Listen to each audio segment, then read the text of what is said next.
Hi, I'm Daniel Likis, and welcome to Movie 101 Review. And today we're having a Safa Sunday. Hello, everybody. I hope you're having a fantastic time zone. I hope wherever you are in the world, whatever time you are listening to this, that you are well, getting better, or just having a great, relaxing time. My name is Safa Burnell. I'm a cyberpunk and mythpunk author and somebody who absolutely loves movies. So it is so good to Yes, see you today. You can find me online yes, at Usurper Kings, including on Twitch. yes. We're live on Twitch, people, YouTube, LinkedIn, and TikTok. So we missed our Safa Sunday last week, but we are covering it up with well, famous movies right now. Don't you think, Miss Bernal? It was a breath of fresh air. It was such a breath of fresh air. I couldn't wait to see it. I've been waiting for it for a while, and it did not disappoint. Today we are talking about the illustrious, the irreverent, and the quite violent Deadpool and Wolverine. What violent? How Oh violent yeah. it is. Oh yeah, okay. So I'm a huge action star lover. I love action movies. I love it when people find their niche doing crazy amounts of action and things like that. And so having kind of grown up watching Hugh Jackman as Wolverine and then once Ryan Reynolds entered the scene and we got into that kind of thing with that. Oh my gosh, it's been more than 10 years of watching Hugh Jackman's Wolverine, and this was a back to form. Back to form. Really glad to see the yellow suit. I really glad to have seen that he kind of like brushed off some of the years, it seems, and was able to perform the way that he did. The action in Deadpool and Wolverine is stupidly fantastic, just incredibly wonderful. Oh my goodness, it was just epic. Um, and really fun scenes as well. So we'll get into a little bit more of some of the really fun kind of ways that they choreographed everything. But this is the kind of movie that you'll figure out whether or not it's for you in the first 90 seconds. And I love that. You should be able to understand the tone of a movie, how reverent or irreverent it is. You should be able to kind of get a feel for what's going to be going on in the film within that first minute and a half. And they do not disappoint with Deadpool and Wolverine. They just go straight into it. And I really liked it. But again, irreverent comedy plus action are Oh, really fun for me. So if you're like, oh no, I don't do movies with tons of violence and tons of swearing, great. You know what? There's other movies out. Uh, please go watch Twisters.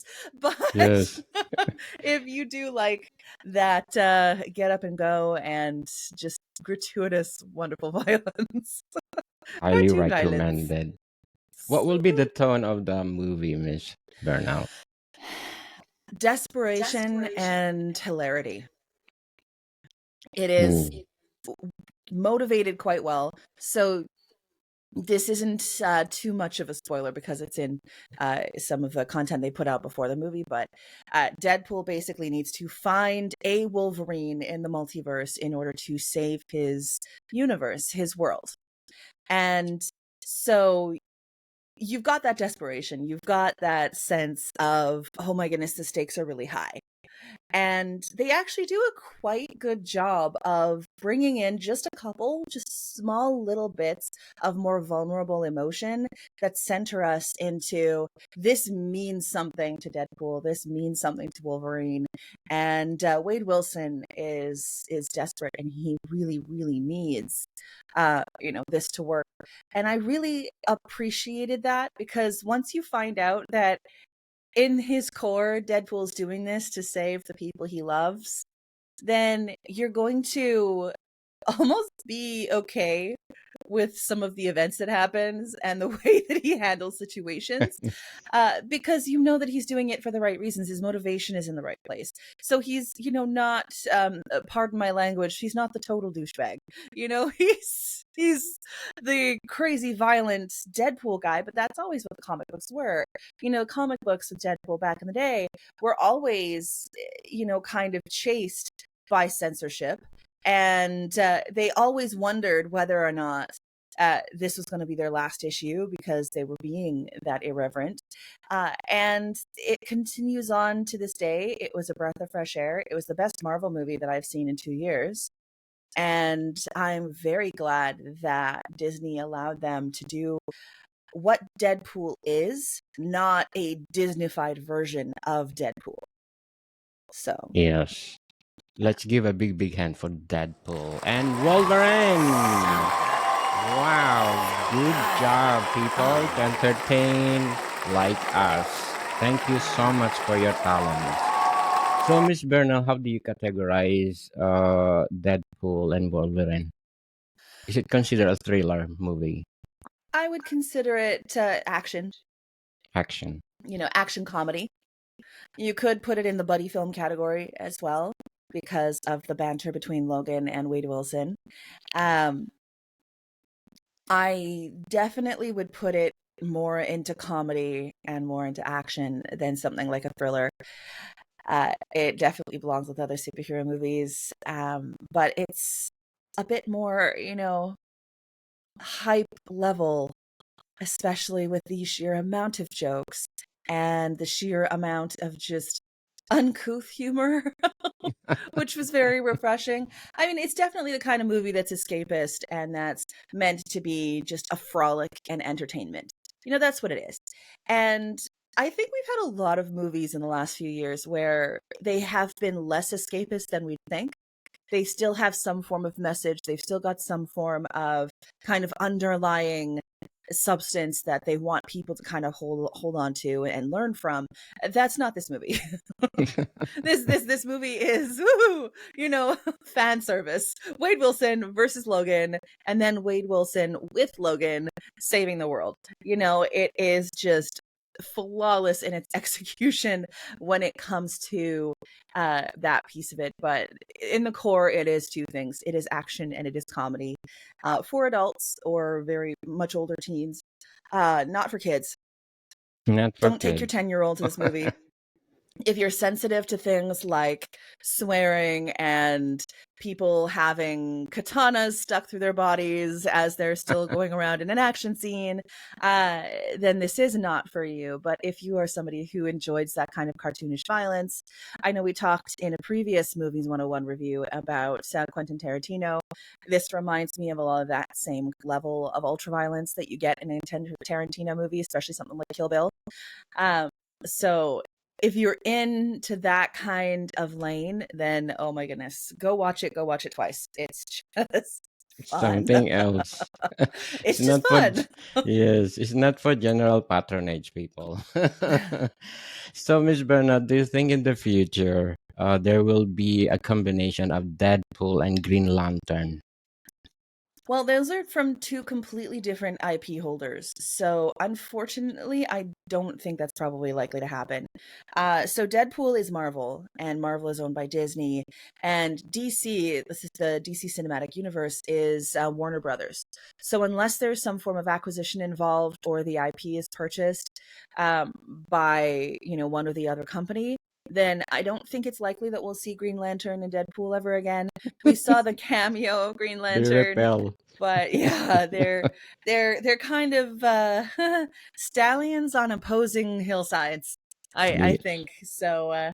Unfortunately, no. It's the same thing with like Batman and Wolverine. There was this run of the comics in the early 2000s, kind of late 90s, early 2000s, where for basically the first time in that recent history, they had DC characters and Marvel characters going up against each other in a short run of comics.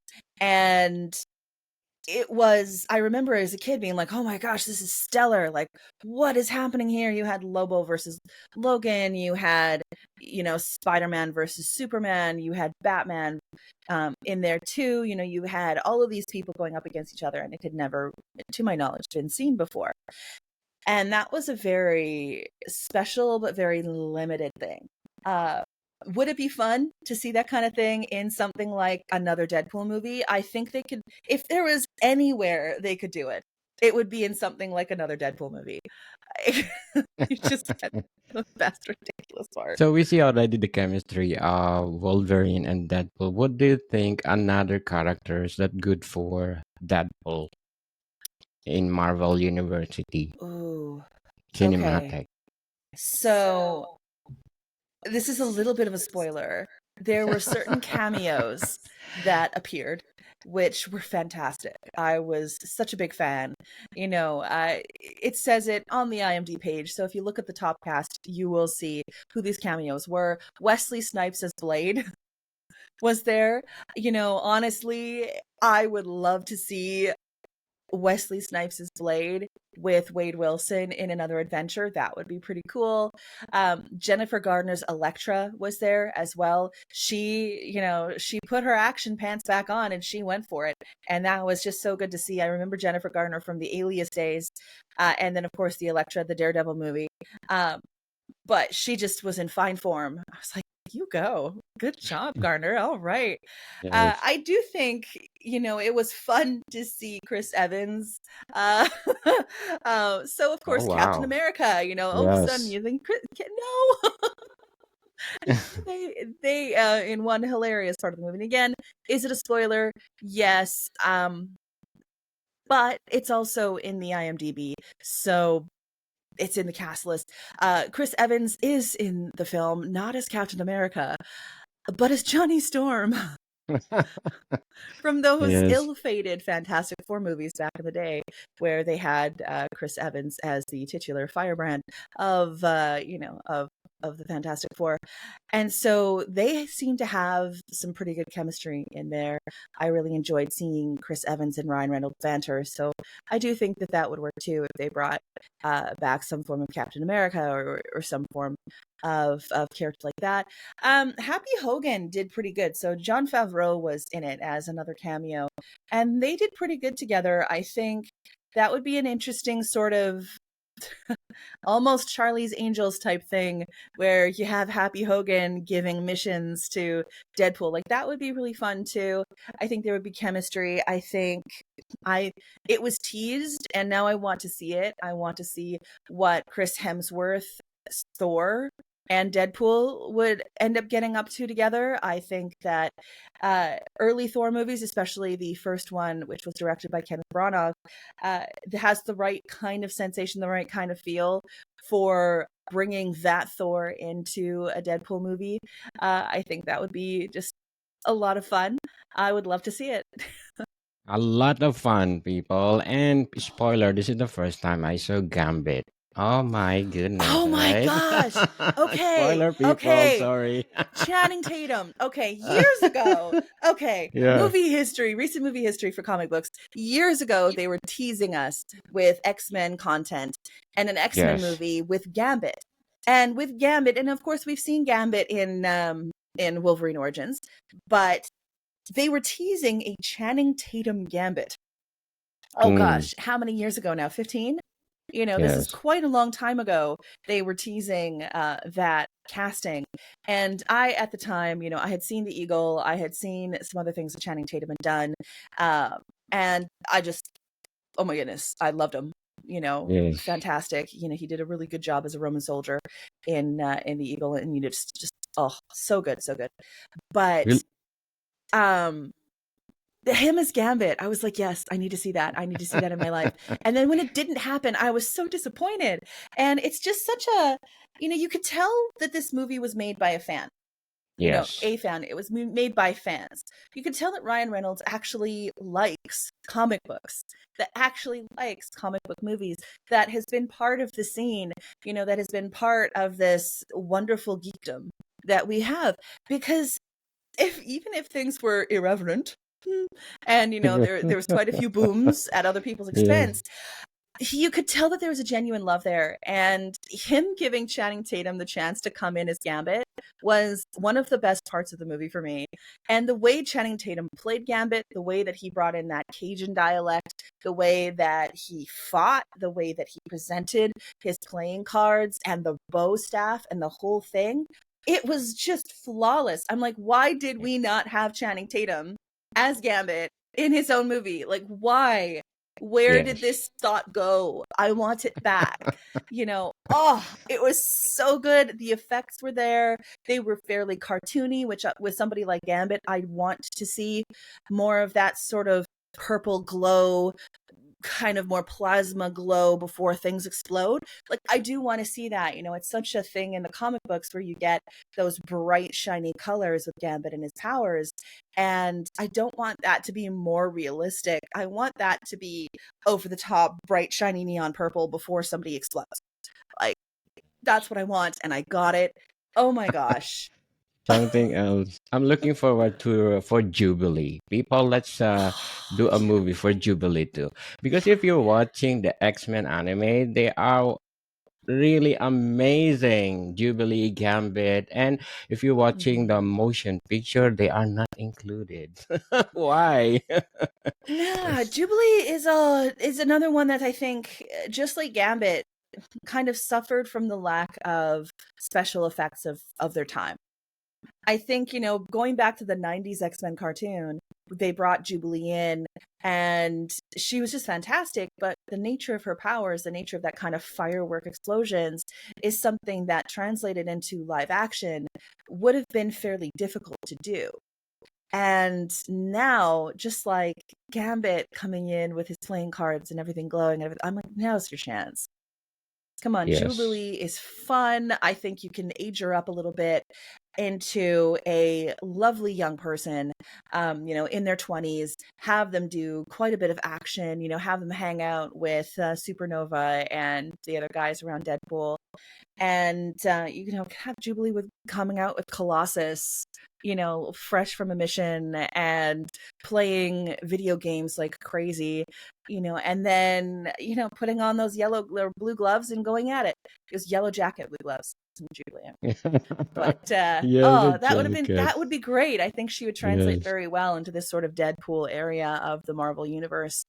Um, yeah, bring back Yes. Gambit. Come on, more Channing Tatum. Who Let's go. knows? The next Wolverine will be Gambit and Deadpool. Wow. Awesome, people. But Miss Burnell, let's shout out our listeners from our ranking tops for this month. All right. Number one, we have, this is a country I actually know Yeah. fairly well because I've been there multiple times doing humanitarian work.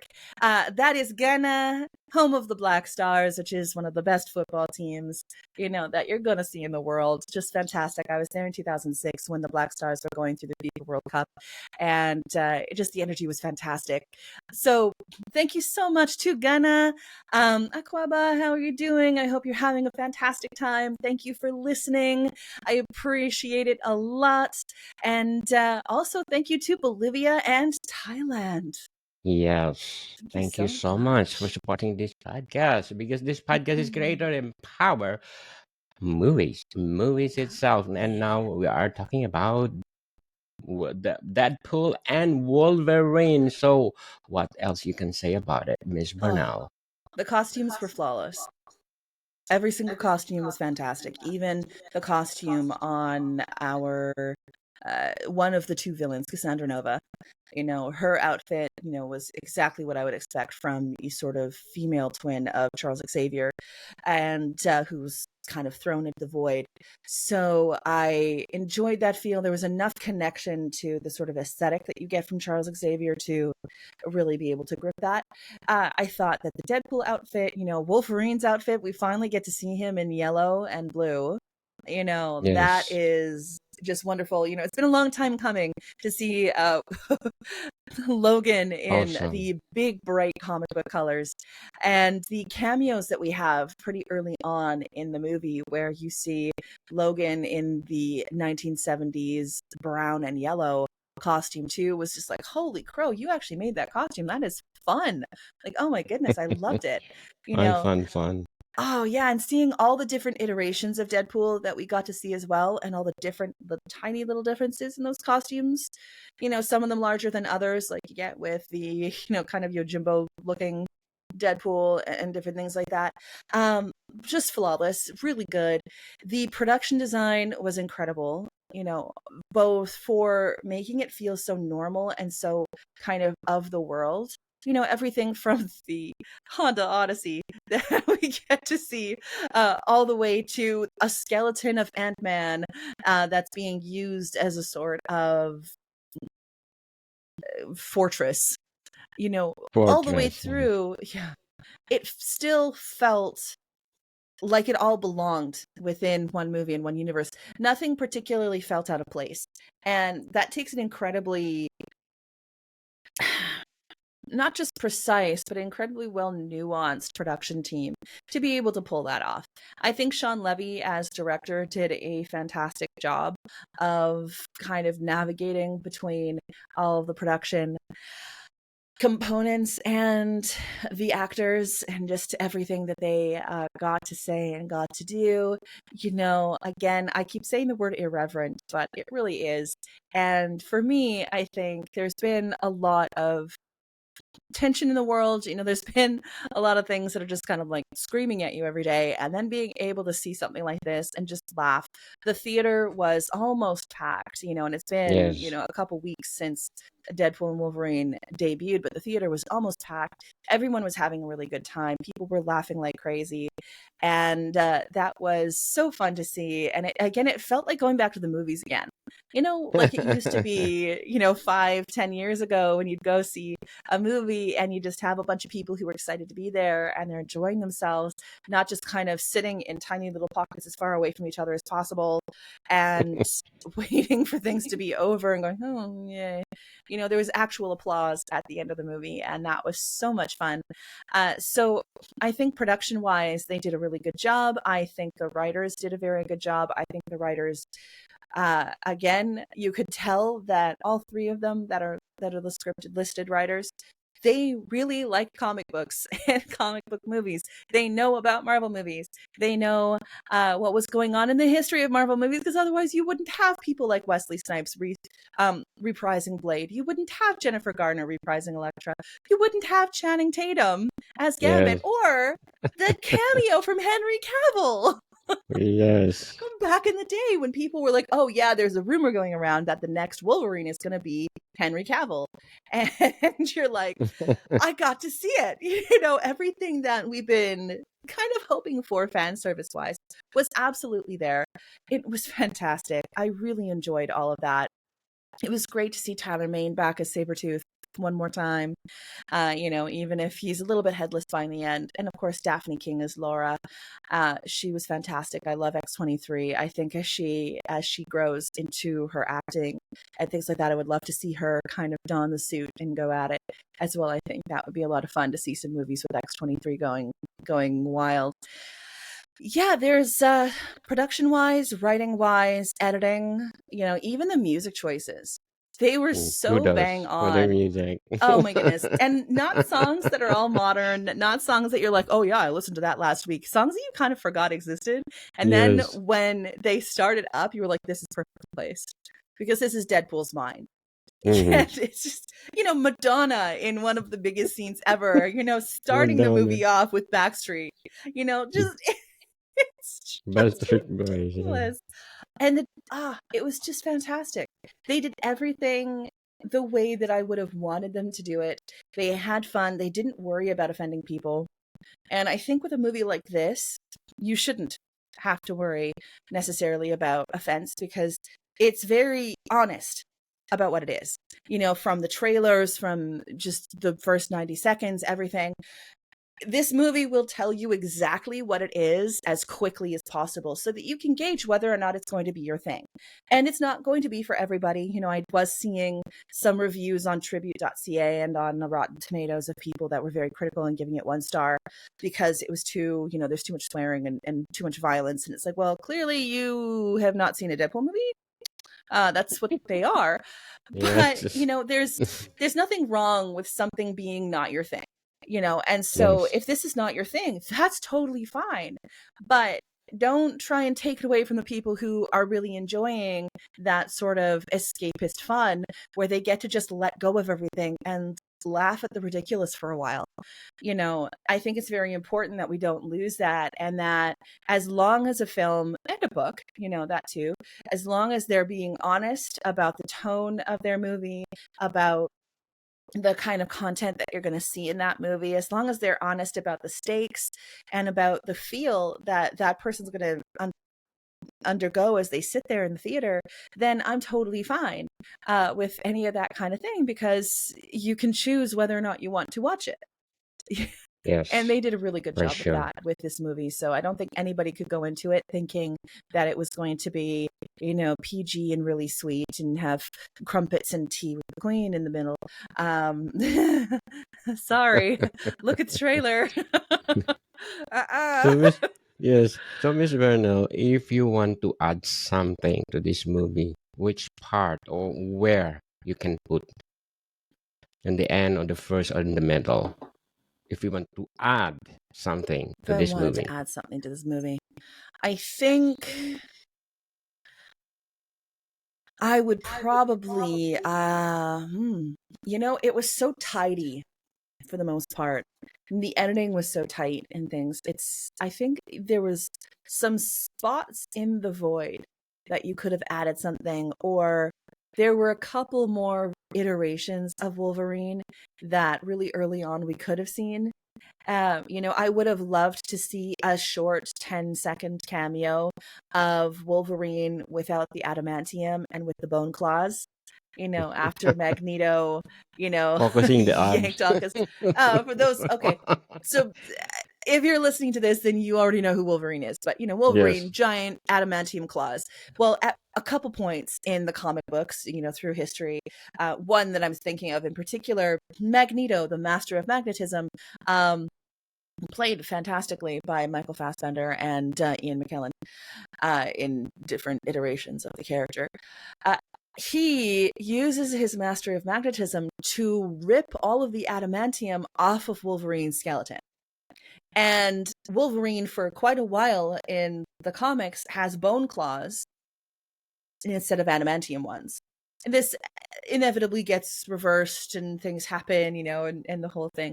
But it would have been fun to see that short little cameo of Bone Claw Wolverine instead of adamantium Wolverine. And, Wade Wilson making some form of quip about, how brittle bone is instead of adamantium or something of the like. I think that would have been a fun cameo. I think I would have loved to see a version of Rogue be Oh around yeah. Gambit, because Oh. having Gambit without Rogue, I think, is uh, difficult. I'm a huge Rogue and Gambit fan. I have been since I was a child.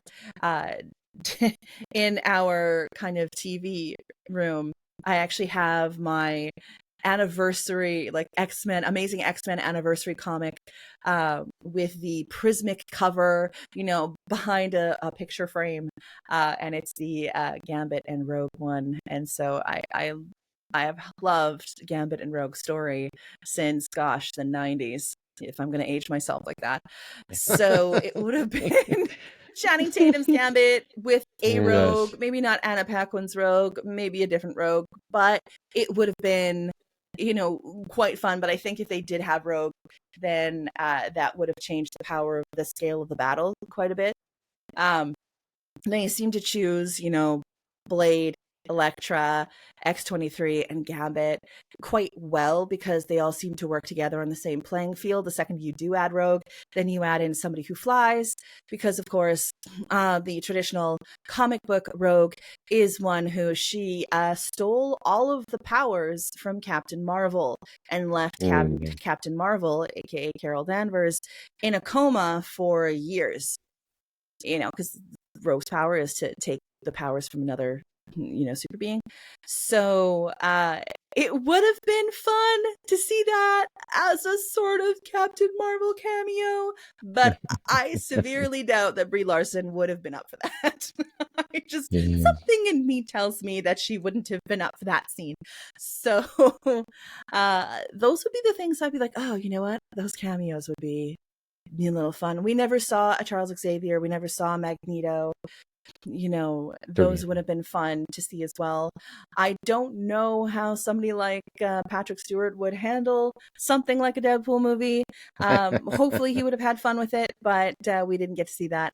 But what we did get to see was just a lot of fun, and it was quite enjoyable to see all the cameos that they did have. So that was really good. Yes, yes, yes, people. But before we go on, Miss Bernal, I'm inviting you to please do listen to my other podcast, Food 101, our fourth season with Chef Alessandro One with specialty chef in one of five-star hotel in downtown Toronto. Please tune in to my upcoming episode with Miss Elizabeth Solaro, one of great pastry chef in London. She is producing royalty cakes, people. So please do tune in to Miss Elizabeth Solaro this coming Monday. So Miss Bernal, can you please plug in your books? If you like what I have to say, if you want to read Let's do the drum some books roll. with some, yeah.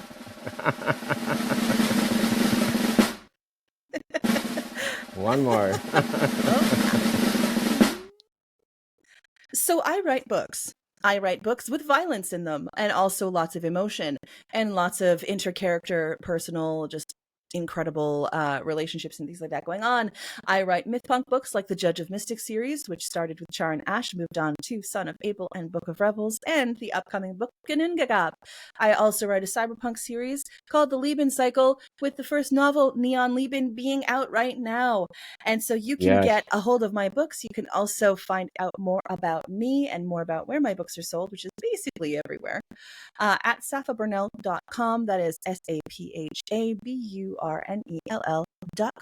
You can also find me on social media at Usurper Kings. That's all one word, Usurper Kings. I am on X. I am on Instagram. I am on Twitch. And on Twitch, I do lots of writing streams. I do lots of writer education streams and things like that as well. So I do things to teach people about better writing. And so please do hit me up. Please do follow me where you find me.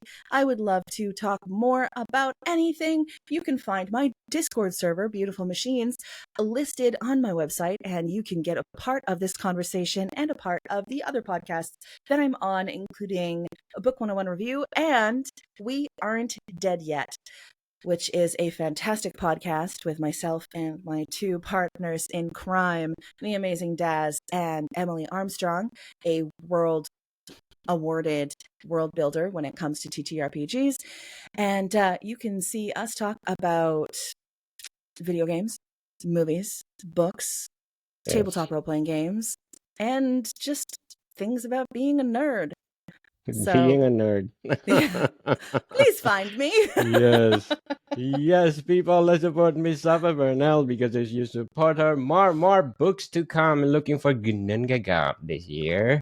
And look, Agape Market too. Yeah, And I want to promote Book 101 review. Please do listen to my feature author of the month, Mr. Burton, Douglas Burton, award-winning author, plus my feature author of the month of July, Mr. Sebastian De Castro. Please do support them because if you support them, more books to come. So, Miss Bernal, again, invite our listeners to watch Deadpool and Oh, Wolverine. please. If you were looking for fun, if you were looking to detach your brain for a little bit and just enjoy life with lots of incredible fight scenes and quips, watch Deadpool and Wolverine. You will not be disappointed.